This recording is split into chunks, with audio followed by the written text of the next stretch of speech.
Hello मेरे प्यारे बच्चों, आज की नई क्लास में आज पढ़ेंगे शुड, मस्ट और आर टू। तो आपका स्वागत करता हूं मैं अपने द गुरु क्लासेस में। राधे राधे। सभी बच्चे मेरे स्वस्थ होंगे, अच्छे होंगे, मस्त होंगे। तो चलिए देखिए, आज की क्लास में इनको मैं 5 मिनट में ख़त्म कर दूंगा। बहुत बड़ा इंपॉर्टेंट टॉपिक है 6, 7, 8 के लिए, और आगे ऊपर भी स्टोरी राइटिंग या किसी भी बीच में एप्लीकेशन आर्टिकल राइटिंग के लिए इनको सबको आपको ये सब आना चाहिए, तभी आप इंग्लिश का प्रोनाउंस भी अच्छा कर पाएंगे और उसका उच्चारण और अर्थ भी अच्छे से निकाल पाएंगे। तो सबसे पहले शुड, ये कहीं दिख जाए तो इसमें किस प्रकार से अर्थ निकलता है, इसका क्या मतलब होता है, इसको कहाँ कहाँ यूज किया जाता है। तो देखिए, जब वाक्य साधारण हो और अंत में चाहिए लगाओ, बिल्कुल नॉर्मल सी बात हो कि मुझे पढ़ना चाहिए, मुझे घर जाना चाहिए, मुझे विद्यालय जाना चाहिए, मुझे अपने नानी के घर जाना चाहिए, मुझे अपने कपड़े साफ़ करने चाहिए, बिल्कुल नॉर्मल बात है। लेकिन अब यही बात तुमको इंग्लिश में बोलनी हो तो कैसे बोलेंगे? सबसे पहले अपने आप को सब्जेक्ट मानो। सब्जेक्ट जैसे मुझे कपड़े साफ़ करने चाहिए तो आई शुड।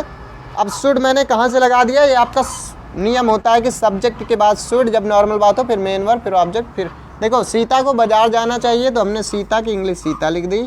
सीता शुड, यही शुड तुम्हारा ये है कि ये हेल्प, जहाँ है साहब लग रहा था वहाँ मैंने शुड लगाया। सीता को बाजार जाना चाहिए तो सीता शुड गो टू, ये मेन वर्ब और ये तुम्हारा ऑब्जेक्ट। जब अब इसी वाक्य में अगर बीच में अवश्य आ जाए तो अवश्य आ जाने पर क्या करना है? उस शुड को हटा करके उसको मस्ट में बदल देना है, बस बाकी सेंटेंस पूरा वही बनेगा। तो यू की जगह लिख दें इसमें। अच्छा, सिंगुलर प्लूरल वाली कोई सीन नहीं होता है, सिंगुलर के साथ भी यही और प्लूरल के साथ भी यही। ये कर्ता के अनुसार बदलती नहीं है, इसीलिए इनको मॉडल वर्ब कहते हैं। कर्ता के अनुसार इनमें कोई फ़र्क नहीं पड़ता है, इसीलिए मैंने हैज़ हैव को हेल्पिंग वर्ब कहा था, वो सब्जेक्ट के अनुसार बदल रही थी। ये कर्ता के अनुसार सिंगुलर और प्लूरल में कोई इनमें फ़र्क नहीं पड़ता।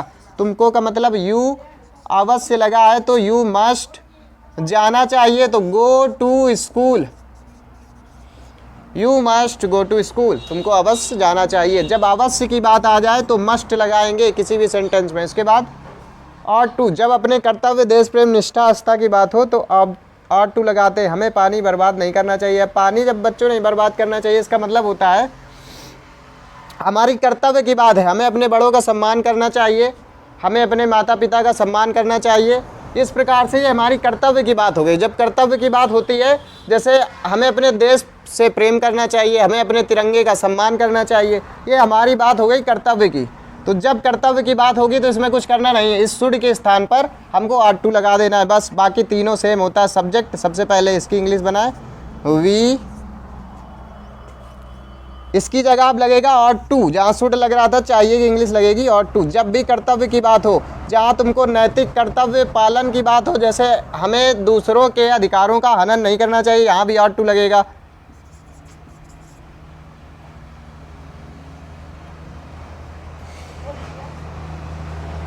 अब ये नहीं करना चाहिए तो ऑट नॉट टू, ये नॉट हमेशा बीच में आएगा। मैं तुमको एक चीज़ बता चुका हूँ, जो ये प्रीपोजिशन आता है ये हमेशा मेन वर्ब से चिपक के आता है। जैसे तुमने एक बार पढ़ा था अभी आगे, बी और प्लस मेन वर्ब में आईएनजी। इसी प्रकार से ये ऑट, नॉट और टू, फिर इसकी फर्स्ट फॉर्म जो बर्बाद करना, वेस्ट, वाटर। तो ये आपका हो गया